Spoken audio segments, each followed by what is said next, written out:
Sweet கார்னை வச்சு சூப்பராக ரொம்பவே கிறிஸ்பியான ஒரு ஸ்நாக்ஸ் தாங்க செய்ய போகிறோம். வாங்க அது எப்படி செய்யலான்றதை பார்க்கலாம்.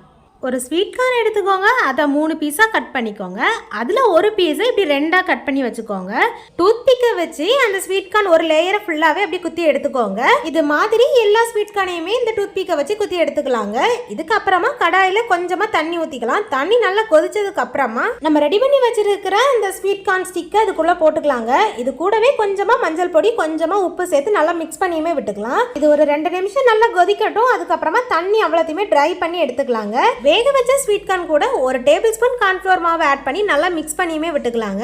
கடாயில் கொஞ்சமாக எண்ணெய் ஆட் பண்ணிக்கலாங்க. எண்ணெய் நல்லா ஹீட் ஆனதுக்கு அப்புறமா நம்ம ரெடி பண்ணி வச்சிருக்கிற அந்த ஸ்வீட் கார்னை இதில் சேர்த்துக்கலாம். கோல்டன் கலர் வரது வரைக்கும் ஃப்ரை பண்ணி எடுத்துக்கலாங்க.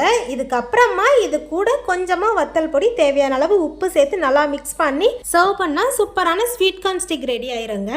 இது ரொம்ப கிறிஸ்பியாக இருக்கிறனால குட்டீஸுமே ரொம்ப விரும்பி சாப்பிடுவாங்க. கண்டிப்பாக நீங்கள் உங்கள் வீட்டில் இதை ட்ரை பண்ணி பார்த்துட்டு எப்படி இருக்குது அப்படின்றத கமெண்ட்டில் சொல்லுங்கள். உங்களுக்கு ஸ்வீட் கார்ன் பிடிக்கும் அப்படின்னா இந்த வீடியோக்கு ஒரு லைக் போட்டுக்கோங்க. நம்ம சேனலுக்கு சப்போர்ட் பண்ணி சப்ஸ்கிரைப் பண்ணி வச்சுக்கோங்க.